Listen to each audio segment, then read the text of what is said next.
Bugün regionlarda 780 qadın kollektiv biznes modeli əsasında özünü məşğulluqla təmin edilib. Bu barədə Asiyada qarşılıqlı fəaliyyət və etimad tədbirləri üzrə müşavirənin məkanında davamlı inkişaf naminə qadınların səslərinin gücləndirilməsi mövzusunda beynəlxalq konferans çərçivəsində təşkil edilən tədbirdə məlumat verilib. Və qeyd olunub ki, bu model çərçivəsində qadınlar birgə fəaliyyət göstərərək daha çox məhsul istehsal edir, satış həyata keçirir və gəlir əldə edirlər. O da əlavə edilib ki, qarşıda duran əsas məqsədlər biznesin qeydiyyatının sadələşdirilməsi, elektron xidmətlərin genişləndirilməsi, qadınların maliyyə resurslarına çıxışının təmin olunmasıdır.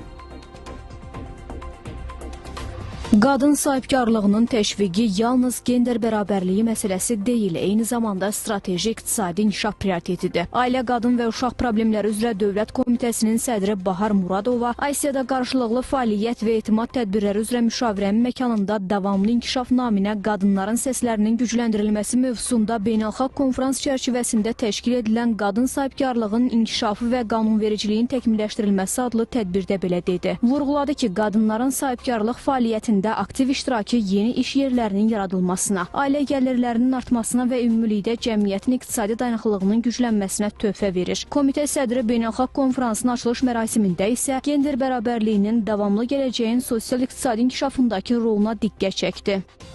AGM-in qadın sahibkarlığının inkişafı ilə bağlı konferansının məqsədi gender bərabərliyinin davamlı gələcəyin sosial-iqtisadi inkişafında roluna diqqət çəkməkdir. Qadınların süni intellekt sahəsinə və rəqəmsal inkişafa cəlbi, onların bu proseslərdə birbaşa iştirakı əsas məsələlərdəndir. Bu, qadınların sosial dayanıqlılığını artırır. Azərbaycanda qadın sahibkarlar böyük iqtisadiyyatda, dayanıqlı kənd təsərrüfatında və su istifadəsində aktiv şəkildə iştirak edirlər. Qadınlar həm rəqəmsal mühitdə, həm də ətraf mühit sahəsində fəaliyyət göstərirlər. Siyasətlərin effektivliyini gücləndirmək isə yalnız nəzəri yanaşmalarla deyil, eyni zamanda real təcrübələrlə ölçülməlidir.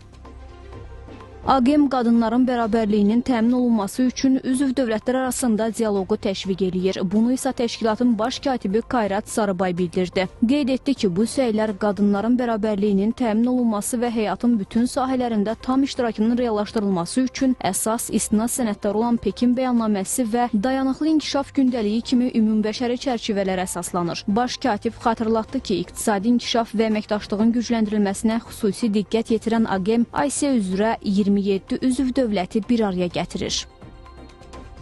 Asiyada qadınlar istər siyasətdə, istər iqtisadi liderlikdə, istər sülh quruculuğunda, istərsə də iqlim dəyişikliyi ilə bağlı müzakirələrdə qərarverici funksiyada kifayət qədər təmsil olunmurlar. Bu isə konferansın mövzusunu daha da aktuallaşdırır. Qadınların tam səlahiyyətləndirilməsi istiqamətində ümumi çətinliklər hələ də qalır. Məsələn, qadınların əmək bazarında iştirakı kişilərlə müqayisədə daha aşağı səviyyədədir. Asiya üzrə əmək iştirakında gender fərqi orta hesabla təxminən 20% təşkil edir və bəzi ölkələrdə bu göstərici daha da yüksəkdir. Bütün bu problemlər birgə müzakirənin əsas predmeti olacaq. Heydər Əliyev Fondunun vitse-prezidenti Leyla Əliyeva isə bildirdi ki, bugün qadınların fəal iştirakı cəmiyyətin inkişafında mühüm rol oynayır. Vurğuladı ki, Azərbaycanda qadınların rolu daim yüksək qiymətləndirilir. Onlara hörmət, mədəniyyətin və ənənələrin həmişə bir hissəsi olub. Bugün bütün Azərbaycan üzrə qadınlar biznes qurur, ictimai təşəbbüslərə rəhbərlik eləyir və real təsir yaradırlar. Təkcə keçən il qadınlar Azərbaycanda məşğul əhalinin təxminən 50%-ni təşkil edirdi ki, bu da onların iqtisadiyyatımızda fəal və vacib rol oynadığını göstərir. Azərbaycanın Asiyada qarşılıqlı fəaliyyət və etimad tədbirləri üzrə müşavirəyə sədrliyinin davamlı inkişafı və qərar qəbul etmədə qadınların səslərinin fəal dəstəkləndiyini görmək çox xoşdur. Müşavirənin Qadınlar Şurasının yaradılması vacib təşəbbüsdür və bu platforma konstruktiv ideyaları əməllərə çevirir. Tədbir əsnasında reallaşan mətbuat konferansında isə Azərbaycan AGM çərçivəsində Qadınlar Şurasının yaradılması təşəbbüsü ilə çıxış etdi. Qeyd olundu ki, AGM və komitə uşaq, qadın hüquqlarının müdafiəsi istiqamətində təcrübə mübadiləsi aparacaq.